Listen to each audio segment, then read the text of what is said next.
문학 얘기도 또 많이 올려주고 있거든요. 네. 특히 이제 고전 문학 때문에 골치 아프다는 학생들 많이 있습니다. 아, 고전 문학, 고전 어려워요. 그 말이 외계어 같잖아요. 어렵죠. 네네. 어떻게 공부해야 되나요? 고전 문학, 제가 이렇게 단적으로 말씀드릴게요. 현대 문학보다 고전 문학이 오히려 더 쉽습니다. 두둥. 무슨 얘기냐 이거죠? 말도 안 되는 말. 선생님, 그건 말도 안 돼요. 여러분,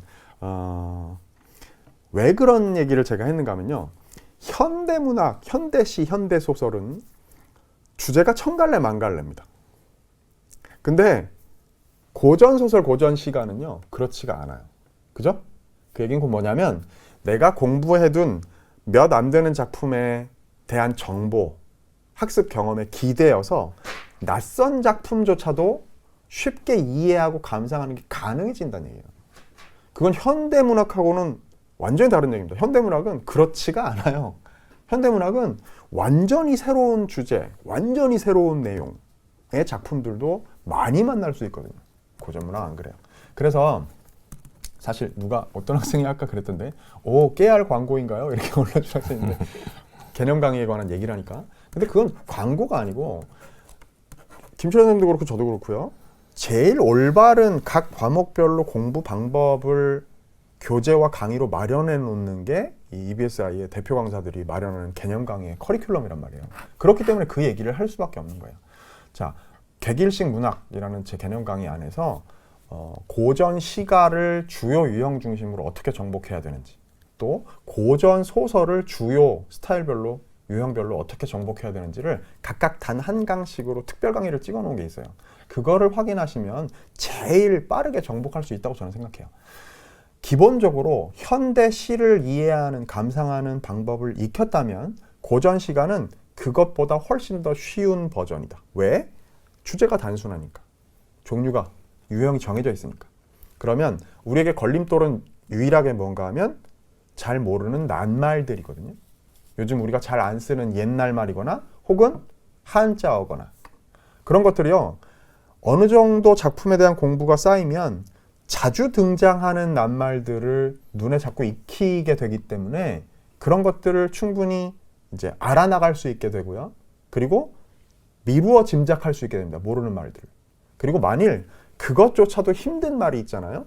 평가원에서 출제를 할 때 야, 이거는 어느 정도 공부한 애들도 알기 힘든, 예를 들면 중국의 무슨 고사다. 이런 건 무조건 별표 해놓고 각 주로 그 풀이를 주게 되어 있어요. 그러니까 내가 공부 열심히 했는데 그래도 죽어도 모르겠는 낱말이 시험에는 나오더라. 그런 일은 안 생긴단 말이에요. 그러니까 걱정하지 마세요.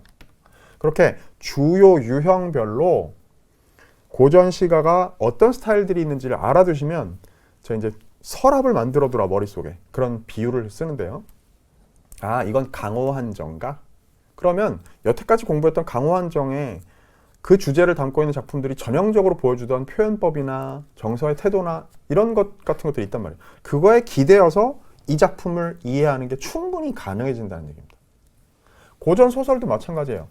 현대 소설보다 훨씬 더 단순 명쾌한 그런 구도가 아니겠습니까? 선과 악의 분명한 대립, 그리고 거의 99.9%는 우여곡절 끝에 선이 이기는 이야기. 악인은 나중에 착해지는 경우가 거의 없습니다. 시종일관 나쁜 짓만 골라서 하고요. 착한 사람은 그 경우에도 계속 우리의 주인공은 고난과 역경을 이겨내요. 그리고 거기에 등장하는 수많은 전기소설 같은 데 등장하는 예사롭지 않은 배경과 소재들, 그런 게 서사적으로 어떤 기능을 하는지, 또 현대소설보다 서술자의 직접적인 논평에 해당되는 그런 그 개입들이 드러나는 게 되게 노골적인 부분들이 있으니까 그런 부분들을 볼 줄 아는 눈 몇 가지만 길러놓으면요.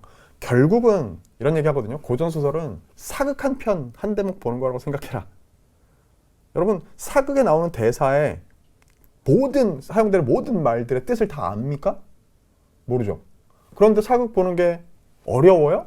아니거든요. 상황을 다 쉽게 파악할 수 있거든요. 제일 중요한 건 고전소설에서 줄거리 파악하는 거예요. 그 줄거리 파악하는 건 사극 보는 것과 똑같이 일단 부담 갖지 말고 어떤 인물이 어떤 관계 속에서 무슨 상황에 처해 있는지, 그렇다면 이 사람이 지금 느낄 감정은 무엇인지를 이해하는 공부. 이해 말이에요. 그런 눈을 뜨게 EBS-I에서 열심히 도와드리고 있습니다. 저를 비롯해서 수많은 선생님들이. 네, 그리고